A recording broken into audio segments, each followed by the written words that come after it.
балалар, мен сендерге қазір, балалар, мен сендерге қазір жұмбақ жасырайын, сендер шешуін табыңдар, Ал кішкене ғана бойы бар, айналдырып киген тоны бар, ол не екен? Ол қой. Басында екі таяғы бар, иегінде сақалы бар, ол не? Ол ешкі. Жарайсың, расыл отыра қой. Кезікті бір жануар, үстінде екі тауы бар, ол не екен балалар? Түйе. Ол Түйе. Жарайсың, Аделя отыра қой. Көкке шаншып құйрығын, шауып келеді жүйрігім, ол не екен? Ол жылқы. Жарайсың. Төрт бұлағы сүт, баға десең құт. Ол сиыр. Жарайсыңдар. Бұл жұмбақтардың шешулері жылқы, түйе, сиыр, қой, ешкі екен. Олардың бәрі төрт түлік малға жатады екен. Төрт түлік малдың адамға пайдасы өте көп. Қазақ халқының өмірі осы төрт түлік малмен тығыз байланысты. Оларды көлік ретінде пайдаланады. Сүтін ішеді, етін жейді, жүнінен көрпе, киім тігеді. Төрт түлік малға адамға сияқты күтім керек балалар. Оларға жылы қора, таза орын керек. Оларды асырау үшін оларға жем, шөр, су береді адамдар. Ал енді назарымызды тақтаға аударып, осы төрт түлік малмен және оның төлдерімен жақынырақ танысайық, балалар? Балалар, бұл не? Айзеге айта қойшы. Ол түйе. Түйенің төлі бота. Дұрыс, ал түйе қалай дыбыстайды екен? Бостайды. Жарайсың, Айзеге отыра қой. Ал мынау не екен балалар? Жылқы. Несі бері тұра қой? Жылқы. Жылқының төлі қолын. Ал жылқы қалай дыбыстайды екен несі бері? Жылқы кісінейді. Жарайсың, отыра қой. Мынау суретте не көріп тұрсыңдар? Сиыры. Алина, тұрып айта қойшы. Бұл сиыр. Сиыр. Сиырдың төлі бұзау. Жарайсың, азаматсың сен. Ал сиыр қалай дыбыстайды екен, Алина? Сиыр өңірейді. Жарайсың, азамат, отыра қой. Мынау не? Бұл қой. Қойдың төлі қозы. Ал қозы қалай дыбыстайды екен, Раян? Қой маңырай. Жарайды, отыр. Рахмет, отыра қой, Раян. Ал мынау не? Рамазан, сен тұрып айта қойшы. Ешкі. Бұл ешкі. Ешкінің төлі лақ. Ал ешкі қалай дыбыстайды екен, Рамазан? Ешкі барайды. Өте жақсы жауап бердіңдер. Сендер төрт түлік мал туралы өте жақсы біледі екенсіңдер. Төрт түлік малмен таныстық. Енді осы төрт түлік малды біз үш тілде айтып үйренейік. Мен қазір айтам, сендер менен қайталап айтасыңдар. Үш тілде қазақша, орысша және ағылшын тілінде айтып үйренеміз. Түйе, верблюд, camel. Түйе, верблюд, camel. Жылқы, лошадь, хорс. Қайталайық. Жылқы, лошадь, хорс. Сиыр, корова, cow. Ал балалар, енді қайталайық. Сиыр, корова, cow. Қой, ақса, шип. Кәнке, енді қайталаймыз балалар. Қой, ақса, шип. Ешкі, қаза, goat. Ал енді балалар, қайталаймыз. Ешкі, қаза, goat. Төрт түлік малмен таныстық біз бүгін балалар. Енді бізге қонаққа әже келеді. әже өзінің 4 түлік малдан алатын өнімдерін алып келеді. Сонымен жақынырақ танысамыз. Қош келдіңіз біздің балабақшаға. Бүгін балалар сендер 4 түлік малмен танысып жатыр екенсіңдер. Ал мен сендерге 4 түлік малдан алған өнімдерімді алып келдім. Мінекей. Стол үстінде 4 түлік малдан алған өнімдерім балалар. Сүтім, айраным, қымызым, шұбатым, майым, құртым, сүзбем. Ал енді осының дәмін татып маған айтыңдаршы, қайсы сүт екені, қайсы шұбат, қайсы айран, қайсы қымыз екені. Қызым келе қойшы. Алина келе қойшы. Алман дәмін татып көрші не екен?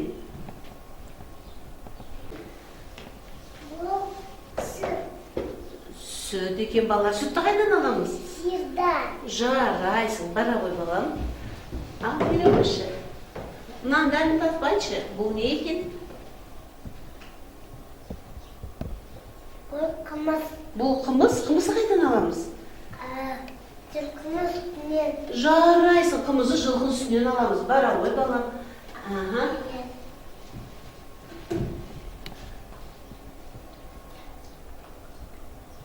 Бұл не екен балам? Айран. Айранды қайдан аламыз? Сиырдан. Сиырдың сүтінен жасаймыз. Дұрыс, рахмет балам, отырау. Қазір мына қолымдағы менен таныстырам. Мұны кім айтады екен күші балам? Балымшы. Ірімшікті қайдан аламыз? Сиырдың сүтінен. Жарайсың. Бұл ірімшікті сиырдың сүтінен алады екенбіз. Дұрыс айттыңдар. Рахмет сізге әже. Сүт өнімдермен жақсы таныстырып кеттіңіз. Ал енді менің балаларым сізге дайындаған тақпақтар бар. Соны тыңдап көріңіз. Ой, азаматтар қандай өнерлі балалар екен. Екі көзі танады, екі үркесі балады. Елпен деген ойнақта енесіне қарамай, өзіл қара баласы, отақаның қайдасын көз. Азамат жарайсың. Мирас. Жолға зыттым көлігім, жаманызым серігім. Қамбар аты өсірген қыла атын қайдасын қырау. Жарайсың азаматым. Алина, сен айта қойшы тақпағыңды. Кейінмен орын зараған, кейінмен мойын тараған, сенгі бау өсірген, аукесі менің қайдасын. Жарайсың, ой азамат. Ал енді Рамазан, сен айта қойшы. Аулалы қойы ба, тоны ба, сауса тәті соты ба, сойса еті ба. Жарайсың балам, ой азамат. Қой баласы қоңырым, қойдан жүріс бұнымым, шопан ата түлегі, қожа қарым қайдасын, чай. Жарайсың қызым, Айзере, сен айта азамат. қойшы тақпағыңды. Алма уағым шеттен деген құлағым, тыным татпай келесің, көлдің жасыл құрағым. Жарайсыңдар, Саша, сен айта қойшы тақпағыңды. Сметана и кефир, молоко и вкусный, чтобы были мы здоровы, так нам пестрая корова. Жарайсыңдар, азамат, қандай өнерлі балалар. Әже, бұнымен менің балаларым өнері бітпейді. Біздің сізге дайындап қойған ертегіміз бар. Соны тамашалап көріңіз. Ой, жарайсыңдар. Ал әже, енді менің балаларым сізге үндемес ит ертегісін сахналап береді. О, қандай керемет, кәне балаларымыздың өнерін онда тамашалайық. Өткен заманда бір күні 4 түлік мал бас қосыпты. Сөйтіп ішіндегі ең үлкені түйе тұрып былай депті. Мен адам баласына пайданың шашы тексен, көзсе көйлекпін, сүтімнен шұбат жеді, жүнімнен неше түрлі киім тігеді. Сол кезде түйеден қалыспай жылқы шығып былай деп айтыпты.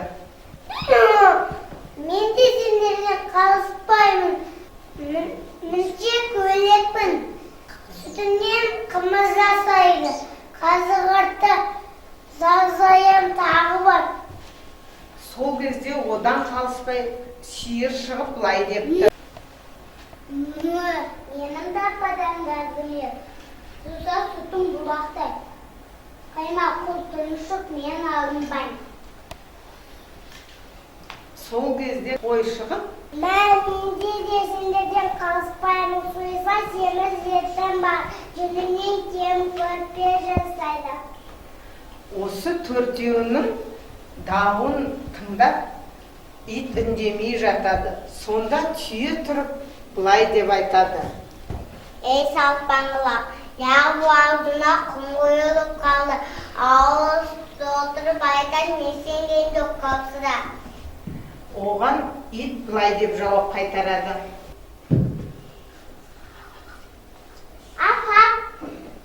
Мен болмасам сендерді қасқа жеп кетеді. Сендерше кім күшетеді? Дұрыс айтады ит балалар. Үй жануарлары тату-тату өмір сүру керек. Мінекей жарайсыңдар балалар. Мінекей Міне жарайсыңдар балалар. Міне әже менің балаларымның осындай 4 түлік мал туралы ертегі біледі. Ал балалар, енді кішкене сергіп, демалып алайық. Орнымыздан тұрайық бәріміз.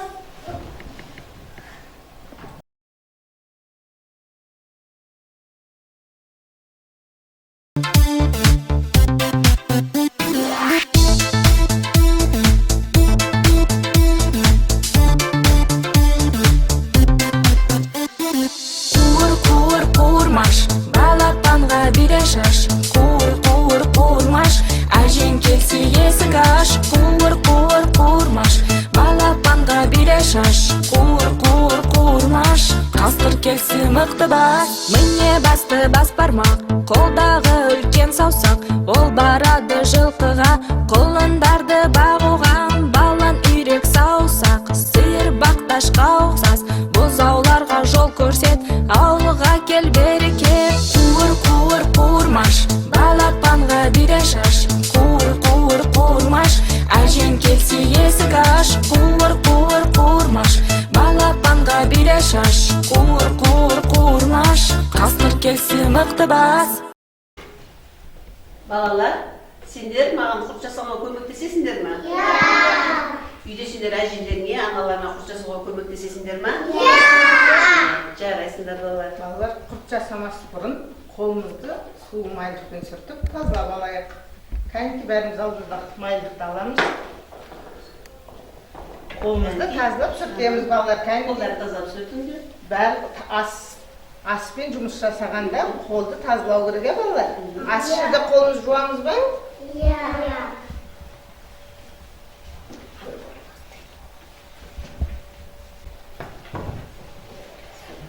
Майлықтан ортаға тастаңдар. Жасамас бұрын мен сендерге құрт жасау әдісін көрсетейін. Құрттар әртүрлі пішінде болады балалар. Сопақша болады, сопақ, думалақ. Енді әркім өз білген пішінде жасай береді. Енді сендерге мен қазір құрт жасау әдісін тағы да бір әдемілеп көрсетейін. Құртты үзіп алып, алақан ортасына саламыз да, екінші алақанмен жауып, ары бері құртымызды домалақтаймыз. Қараңдаршы, мінекей, көрдіңдер ме? Істеген құртымызды жанына қоямыз. Тағы да екінші рез құртты алып, алақан ортасына салып, қысу әдісіменен міне құртты қысып отырып, екі қолменен. Қандай пішім болды? Сопақ пішім болды, дұрыс балалар. Кәне балалар, барлықтарымыз осылай құрт жасаймыз. Ал жоқса құрт жасаймыз. Кәнекей, жарай, дұрыс істеңдер балаларым. Алақан ортасын салып, екінші алақанмен қолмен жауып, алақан ортасын ары бері еле-еле құртымызды жасадық. Дұрыс, Айсен.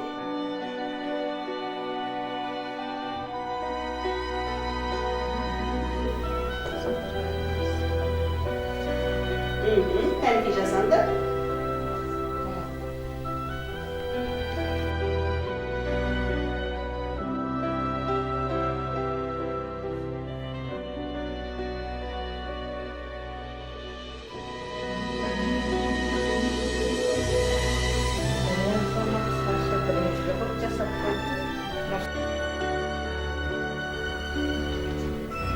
Süzbeni elinden alamız. Sıyırdım sütünden alıp geliriz vallahi. Ayranla süzbeyi жасаймыз. Süzbeyden mınандай türlü pişinde kurtlar жасаймыз балалар. Көпек алыш керек. Аделя, сүзбенің түсі қандай екен? Аппақ. Аппақ екен сүзбенің түсі. Сен қандай пішінді құрт жасап отырсың? Сопақ пен домалақ. Домалақ құрт жасап отырсың ба? Сопақ. Жарайсың. Сопақ жасап. Жаса.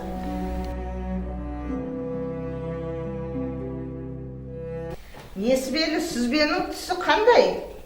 Сүзбенің түсі ақ. Алина, сен қандай пішінді құрт жасадың? Мен домалақ құрт жасадым. Жарайсың. Алина домалақ пішінді құрт жасапты. Раян, сен қандай пішінді құрт жасадың?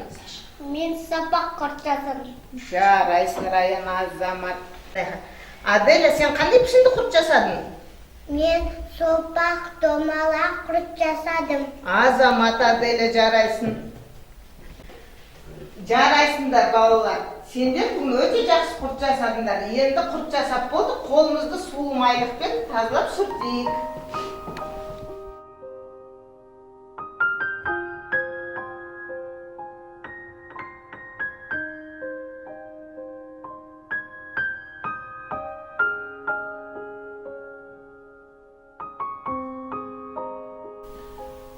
Балалар, сендер өте өнерлі, жақсы көмекші маған құрт жасағанға көмектесіңдер. Балалар, бұл құрттың пайдасы өте зор. Құртта көптеген дәрумендер бар.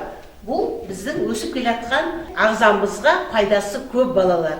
Рахмет. Енді осы жасаған құрттарымды мен кептіріп өздеріңе беремін. Рахмет сендерге, балалар. Рахмет сізге де, әже. Балалар, кәнде әжемен қоштасамыз бәріміз. Сау болыңдар, балалар. Төрт түлік малмен таныстық. Осы төрт түлік малға не жатады екен? Қайталап есімізге түсірейік. Айзеде тұрып айта қойшы. Түйе, тұқыр, сиыр, қой, ешкі. Жарайсың, орнына отыра қой. Азамат, Айзере. Осы төрт түлік малдың пайдасы туралы қайталап айта кетейік. Мынау суреттегі не? Несібелі?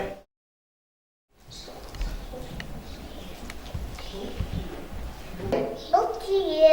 Түйенің сүтін ішеміз, түйенің етін жейміз, түйенің жүнін киіп тігеміз, көрпе тігеміз. Азамат, Несібелі, жарайсың, отыра қой. Ал мынау ненің суреті екен? Мирас, сен шын айта қойшы.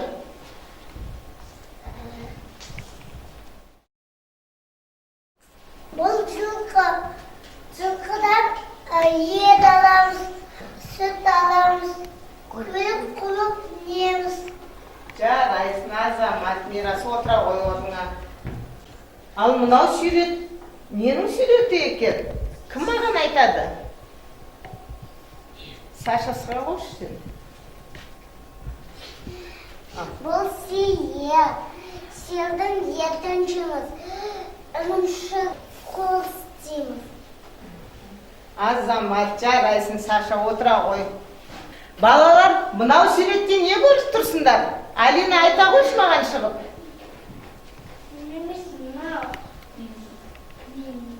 Бұл қой. Қойдың сүтін ішеміз. Қойдың етін жейміз. Қойдың көрпе-тиген тігеміз. Азамат, отыра қой, Алина. Біз бүгін төрт түлік малмен және оның төлдерімен таныстық. Сендер, балалар, өте жақсы жауап бердіңдер.